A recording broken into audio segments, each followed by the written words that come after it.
Hello friends, I am Pooja Verma and welcome to teaching competition. Discuss करेंगे CTET previous year question paper series. तो चलिए start करते हैं अपना फर्स्ट क्वेश्चन। देखिए हमारा फर्स्ट क्वेश्चन है, सार्थक अधिगम है। सार्थक अधिगम क्या होता है? देखते हैं। ऑप्शन ए कह रहा है निजी अनुभवों से ज्ञान की संरचनाओं का सक्रिय निर्माण। देखिए जो भी आपके एक्सपीरियंसेस हैं, जो भी आपने देख सुन के जो भी गेन किया हुआ है नॉलेज, तो उसके आधार पे जो भी आप अपने ज्ञान का निर्माण कर रहे हैं। बी है उद्दीपक तथा उत्तर के बीच युग्मन तथा साहचर्य। एंड सी वयस्कों और अधिक सक्षम साथियों का अनुकरण। मतलब जो भी आपसे आपके वयस्क हैं और अधिक सक्षम साथी, मतलब जिन्हें ज्यादा नॉलेज है, उनका आप अनुकरण करें, क्या वो होता है सार्थक अधिगम? या फिर दी गई सूचना का निष्क्रिय ग्रहण। आपको जो भी सूचना दी जा रही है निष्क्रिय रूप से आप उसको ग्रहण कर रहे हैं, वो होता है। देखिए सार्थक अधिगम क्या होगा। सार्थक अधिगम में हमारा ऑप्शन पहला सही हो जाता है, निजी अनुभवों से ज्ञान की संरचनाओं का सक्रिय निर्माण। आपके जो एक्सपीरियंसेस हैं, जो भी आपने अपने समाज में देख के जो भी सीखा है, उसके आधार पर जो आप अपने नॉलेज का, मतलब अपने ज्ञान का जो निर्माण करते हैं, जो आप उसके बारे में सोचते हैं, तो हमारा ए ऑप्शन सही हो जाएगा। सार्थक अधिगम की बात की गई, मतलब सार्थक अधिगम हमारा ये चीज हुई। ओके, ए ऑप्शन हमारा करेक्ट हो जाता है।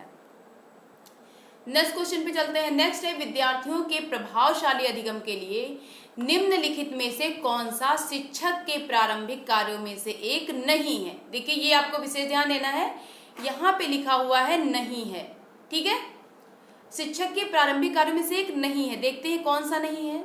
बच्चों को यह सिखाना कि वे अपने अधिगम प्रयासों को कैसे देखें और सुधार कर सकते हैं। बी, विद्यार्थियों को उपदेशात्मक विधि से सूचना प्रदान करना। एंड सी, विद्यार्थियों की उन धारणाओं को जानना जिन्हें लेकर वे कक्षा में आते हैं।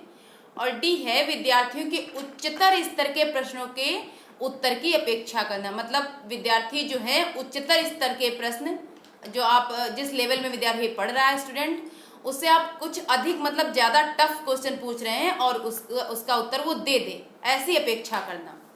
तो ये तो भाई नहीं आएगा, प्रारंभिक कार्यों में से एक नहीं हो सकता है कि आप जो भी बच्चा है जिस लेवल में, उससे आप ऊपर का क्वेश्चन पूछें, तो ये चीज नहीं होगी, ठीक है। तो हमारा डी ऑप्शन इसमें करेक्ट हो जाता है। नेक्स्ट क्वेश्चन पे चलते हैं। देखिए इसमें कह रहा है डैश तथा डैश की विशिष्ट अन्योन क्रिया का परिणाम विकास के विविध मार्गों और निष्कर्षों के रूप में हो सकता है। ए ऑप्शन है खोज और पोषण, बी है चुनौतियां और सीमाएं, एंड सी इज वंशानुक्रम पर्यावरण, डी कह रहा है स्थिरता तथा परिवर्तन। तो देखिए इसमें बात की कि विशिष्ट अन्योन क्रिया का परिणाम विकास के विविध मार्गों और निष्कर्षों के रूप में हो सकता है। मतलब इसमें पूछ ये रहा है कि कौन सी दो चीजें हैं जिसकी अन्योन क्रिया द्वारा बच्चे का मतलब डेवलपमेंट होता है। इसमें सीधी बात ये कही गई है, ठीक है। इनडायरेक्टली क्वेश्चन थोड़ा घुमा के पूछ दिया गया है, लेकिन इसमें पूछ यही रहा है कि किन दो चीजों की अन्योन क्रिया के द्वारा बच्चे का विकास होता है। तो इसमें हमारा ऑप्शन सही हो जाता है वंशानुक्रम और पर्यावरण। देखिए आपके विकास में सबसे अहम जो भूमिका निभाते हैं वो यही दोनों फैक्टर हैं, एक तो वंशानुक्रम और दूसरा पर्यावरण, ठीक है, नेचर नर्चर। तो ये हमारा ऑप्शन सी यहाँ पे करेक्ट हो जाता है। नेक्स्ट क्वेश्चन पे चलते हैं। विद्यालय और सामाजिकरण के बारे में निम्नलिखित में से क्या सत्य है? देखिए सोशलाइजेशन की बात यहाँ पे हो रही है कि बच्चे के सोशलाइजेशन के बारे में कौन सा इसमें ऑप्शन सही है, ठीक है।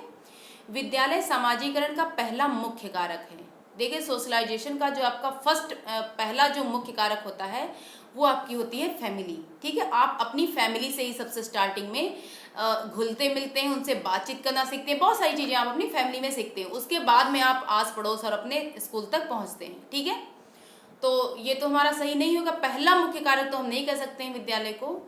सेकेंड इज, विद्यालय समाजीकरण का एक महत्वपूर्ण कारक है, बिल्कुल ये कहा जा सकता है। और भी नेक्स्ट देख लेते हैं ऑप्शंस।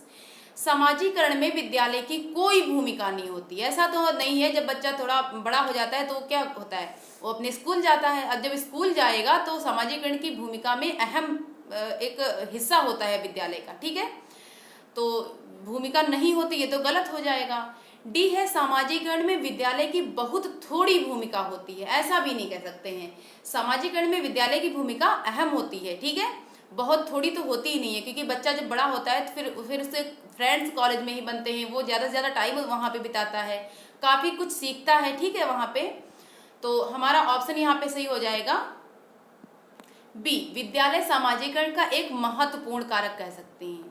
देखिए पहला तो हो नहीं सकता, हमारे फैमिली होती है पहला मुख्य कारक, कोई भूमिका नहीं, ये सी कह रहा है, ये भी नहीं होगा। डी कह रहा है थोड़ी भूमिका, तो थोड़ी तो होती नहीं है, ठीक है, तो ये भी नहीं होगा। इट मीन्स हमारा बी ऑप्शन करेक्ट हो जाएगा, ठीक। नेक्स्ट क्वेश्चन पे चलते हैं, जीन पियाजे से रिलेटेड क्वेश्चन है। जीन पियाजे के संज्ञानात्मक विकास के सिद्धांत के बारे में निम्नलिखित कथनों में से सही कथन कौन सा है? इसमें से सबसे सही कथन जो हो वो हमें चुनना है। बच्चों के सांस्कृतिक आधार के अनुसार इन चरणों का क्रम बदला जा सकता है। देखिए इन्होंने जो स्टेजेस दी हैं, ठीक है, तो इसमें ये कह रहा है कि मतलब स्टेजेस जो 4 स्टेजेस दी हैं वो ऊपर नीचे हो सकती हैं, ऐसा नहीं है। देखिए जो हमारी जो फर्स्ट स्टेज है सेंसरी मोटर स्टेज, वो फर्स्ट पे ही रहेगी चाहे कोई भी बच्चा हो, ठीक है। तो हमारा जो ये क्रम है तो हम इसको नहीं बदल सकते हैं। नेक्स्ट है, पियाजे का तर्क है कि संज्ञानात्मक विकास चरणों में आगे बढ़ने की अपेक्षा निरंतर होता है। सी देखते हैं, पियाजे ने संज्ञानात्मक विकास के 5 स्पष्ट चरण प्रस्तावित किए हैं। देखिए 4 किए हैं, 5 नहीं दिए हैं। और डी इज, किसी चरण को छोड़ा नहीं जा सकता। बिल्कुल 4 चरण हैं, उसमें से किसी भी चरण को छोड़ा नहीं, स्किप आप नहीं कर सकते हैं, ठीक है, क्योंकि ये चरण स्थिर है, बिल्कुल एक के बाद एक, दूसरे के बाद तीसरा, तीसरे के बाद चौथा, ठीक है, तो आप ऐसे ही चरण चलते हैं। तो हमारा ऑप्शन यहाँ पे डी करेक्ट हो जाएगा, ओके। चलते हैं नेक्स्ट क्वेश्चन पे। यहाँ की गई है संरक्षण की बात। जीन पियाजे के द्वारा प्रस्तुत संरक्षण के प्रत्यय से तात्पर्य है कि, कंजर्वेशन की बात यहाँ पे की गई है। ए कह रहा है दूसरों के परिदृश्य को ध्यान में रखना एक महत्वपूर्ण संज्ञानात्मक क्षमता है, ठीक है। बी है, वन्य जीवन और वनों का संरक्षण बहुत महत्वपूर्ण है। डी, कुछ भौतिक गुणधर्म वही रहते हैं, मतलब भौतिक जो भी चीज वस्तु है वो वही रहेगी, चाहे बाहरी आकृतियां बदल दी जाएं। बिल्कुल, अभी इसका एग्जाम्पल भी मैं आपको समझा रही हूँ। डी है, परिकल्पना पर विधिवत परीक्षण से सही निष्कर्ष पर पहुंचा जा सकता है। देखिए अगर संरक्षण के बारे में आपने पढ़ा है जीन पियाजे के तो उसके बारे में एक एग्जाम्पल काफी फेमस है। देखिए 2 बीकर लिया, ठीक है, ये एक बार क्वेश्चन पूछा भी जा चुका है। 2 बीकर लिए गए, अब इसमें क्या है, बराबर इसमें पानी भरा हुआ है, ठीक है, 2 ग्लास हैं, इसमें बराबर पानी भरा हुआ है, पूरा फुल है, ठीक है। अब बच्चे को आपने बिठाया वहां पे, फिर आपने क्या किया, एक चौड़ा ग्लास लिया और एक पतला ग्लास लिया, ठीक है। इस पानी को आपने इसमें डाला और इस पानी को आपने इसमें डाल दिया। अब इसमें क्या हुआ कि ये जो है चौड़ा है इसलिए थोड़ा सा ही फुल हो पाएगा ग्लास, ये पूरा फुल हो गया। अब बच्चे को क्या लग रहा है कि ये जो ग्लास है इसमें पानी ज्यादा है, ठीक है, इसमें पानी ज्यादा है और इसमें पानी कम है, इस वाले में जो चौड़ा ग्लास है। तो मतलब उसका जो संरक्षण का जो कॉन्सेप्ट बना है, इट मीन्स ये कॉन्सेप्ट उसका सही नहीं बन पाया है।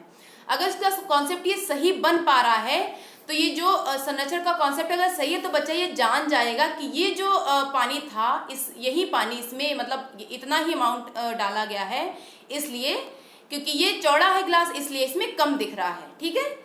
बाहरी आकृतियां तो बदल गई हैं लेकिन उसका जो गुणधर्म है वो वही है, भौतिक गुणधर्म, ठीक है।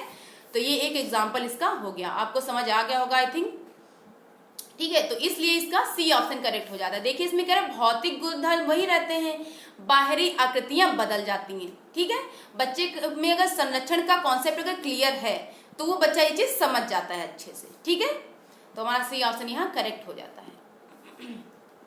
नेक्स्ट है, लेव वाइगोस्की के अनुसार बच्चे भाषा अर्जन की एक युक्ति से कोई भाषा सीखते हैं, मतलब कोई ऐसी ट्रिक है कि आप लैंग्वेज उससे सीख जा रहे हैं। क्या ऐसा है? बिल्कुल नहीं भाई, कोई ट्रिक तो होती नहीं लैंग्वेज सीखने की। लैंग्वेज आप कैसे सीखते हैं? अपने आसपास के लोगों से, अपने घर वाले लोगों से सुन के, है ना। तो कोई ऐसी कोई युक्ति नहीं होती है। बी है, वयस्कों और साथियों से अन्योन क्रिया करने का भाषा के विकास में कोई प्रभाव नहीं पड़ता। देखिए आपके जो फ्रेंड्स हैं, आपसे जो बड़े लोग हैं, ठीक है, उनके साथ जब आप बातचीत करते हैं तो क्या उसका कोई प्रभाव नहीं पड़ता? अन्योन क्रिया मतलब उनके साथ जो भी आप बातचीत करते हैं, रहते हैं, बातचीत करते हैं, या अपना क्या बोलते हैं, कम्युनिकेशन जो भी स्किल होती है उसकी बात यहाँ पे कही गई है। भाषा के विकास में कोई प्रभाव ही नहीं पड़ता है। सी है, भाषिक विकास मानव चिंतन के स्वभाव को बदल देता है। बिल्कुल। और डी है भाषी विकास में संस्कृति की भूमिका बहुत कम होती है। ऐसा तो हम नहीं कह सकते, हमारी संस्कृति की भूमिका बहुत ज़्यादा होती है। बहुत कम की बात यहाँ हो रही है, इट मीन्स इसको हटा देंगे। यहाँ पे हो रही ट्रिक मतलब युक्ति की बात, इसको हम हटा देंगे।